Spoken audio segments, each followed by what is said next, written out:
అందరికీ praise lord. దేవుని నామానికి మహిమ కలుగునుగాక. మీరందరూ బాగున్నారు కదా? మీరు పెడుతున్న ప్రతి ప్రార్థన రిక్వెస్ట్కి అనేది మేము ప్రార్థన చేస్తూ ఉన్నాం. మా ఆశ అంతా ఒకటే, ఎక్కడైతే మీరు తృణీకరించబడ్డారో, ఎక్కడైతే వెలివేయబడ్డారో, ఎక్కడైతే గుండెలు పగిలేలాగా ఏడ్చారో అదే స్థలాల్లో నా ప్రభు మీ అందరిని హెచ్చించబోతున్నారు. విశ్వాసంతో ప్రార్థన చేయండి. ఘనమైన విజయాలు ఖచ్చితంగా నా ప్రభు మీ అందరికీ దయచేస్తారు. God bless you all. ఈరోజు చాలామంది మాతో ఈ మాట చెప్తూ ఉన్నారు, అన్న మా హృదయంలో చాలా బాధ ఉంది. ఈ బాధ గల కారణం ఎవరో తెలుసా? మా సొంత కుటుంబమే. మేము ఎవరినైతే ఎక్కువ ప్రేమించామో, ఎవరినైతే ఎక్కువ అభిమానించామో వారి ద్వారానే ఈరోజు మా ఇంట్లో చాలా సమస్యలు వస్తూ ఉన్నాయి. ఎవరికి చెప్పుకోవాలో అర్థం కాక మాలో మేమే కుమిలిపోతున్నామని కన్నీరు కారుస్తున్న కుటుంబాలు ఉన్నాయి.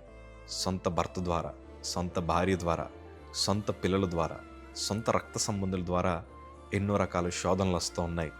ఇప్పుడు మీరు పనిచేస్తున్న ప్రాంతాల్లో కూడా చాలామంది మిమ్మల్ని బాధ పెట్టేవారు ఉన్నారు కదా. కొంతమంది పిలిచి మరి అవమానపరిచేవారు ఉంటారు.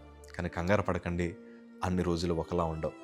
దేవుని వాక్యంలో నాకు చాలా ఇష్టమైన మాట, ఆదికాండము 41 మాట చదవగలిగితే, అప్పుడు యోసేపు, దేవుడు నా సమస్త బాధను నా తండ్రి ఇంటి వారందరినీ నేను మర్చిపోనట్లు చేశానని చెప్పి తన జ్యేష్ఠ కుమారునికి మనష్షే అని పేరు పెట్టెను. తరువాత అతడు నాకు బాధ కలిగిన దేశమందు దేవుడు నన్ను అభివృద్ధి పొందించనని చెప్పి రెండవ వానికి ఎఫ్రాయిము అని పేరు పెట్టెను. ఒంటరిగా బానిసగా వెళ్ళిన యోసేపుకి 2 పిల్లలు పుట్టారు. వాళ్ళిద్దరికీ పేర్లు పెడుతూ యోసేపు అంటున్నాడు కదా, నా తండ్రి ఇంటి వారిని మర్చిపోయేలాగా దేవుడు చేశాడని. ఇంతకీ తండ్రి ఇంటి వారు ఏం చేశారో చెప్పనా? సొంత రక్త సంబంధి, సొంత తమ్ముడని కూడా చూడకుండా యోసేపుని చంపాలని ప్రయత్నం చేశారు. బానిసగా పరాయి దేశానికి అమ్మేశారు.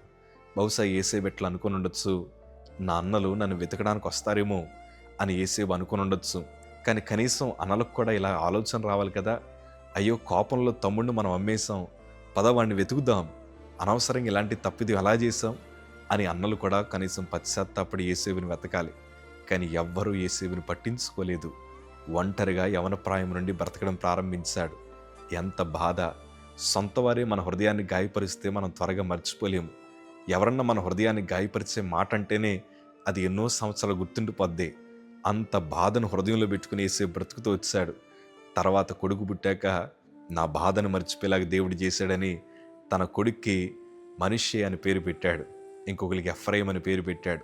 బాధ కలిగిన చోట, అవమానం కలిగిన చోట ప్రభు నన్ను అభివృద్ధి పొందించాడు. ఆ మాట ఎంత ధైర్యాన్ని ఇస్తుందంటే, ప్రభు తన పిల్లలని అన్నడు విడిచిపెట్టే దేవుడు కాదు. ఒంటరి పోరాటాలు పోరాడుతూ వచ్చాడు. ఎవరు ఆదరించేవారు లేరు, ఎవరు బలపరిచేవారు లేరు. ఈ వీడియో చూస్తున్న నీ జీవితంలో కూడా మీ రక్త సంబంధులు, మీ సొంత వారి మిమ్మల్ని అవమానపరిచి మిమ్మల్ని బాధపెట్టి ఉండొచ్చు. కానీ కంగారు పడకండి, మీరు దేవునికి దగ్గరగా బ్రతికితే చాలు. మీ బాధలన్నీ మర్చిపోవడానికి ఒక ఘనమైన శుభవార్తలు నా ప్రభు మీకు పంపిస్తారు. ఆ తర్వాత ఎక్కడైతే శ్రమ అనుభవించామో, ఎక్కడైతే నిందలు అనుభవించామో అదే చోట మీరు అభివృద్ధి పొందేలాగా దేవుడు చేస్తాడు. అందుకే వాక్యం అంటది, నీ శత్రులు ఎదుటి నీకు భోజనాన్ని సిద్ధపరుస్తానంటున్నాడు ఆయన. ఈరోజు మీరు ధైర్యంగా ఉండండి.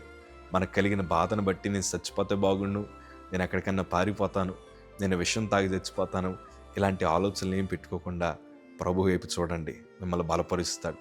నాకు తెలుసు మీ హృదయంలో చాలా వేదన ఉందని. నేను అదే స్థితి నుండి వచ్చాను. కానీ దేవుని కృప, ఈరోజు నేను నిలబడమే కాదు, అనేక మందికి ధైర్యం చెప్పే కృప భాగ్యం దేవుడు అనుగ్రహించాడు. ఎందుకో తెలుసా? అన్ని రోజులు ఒకలా ఉండవు, మారతాయి. ధైర్యంగా ఉండండి, ప్రార్థించండి. God bless you.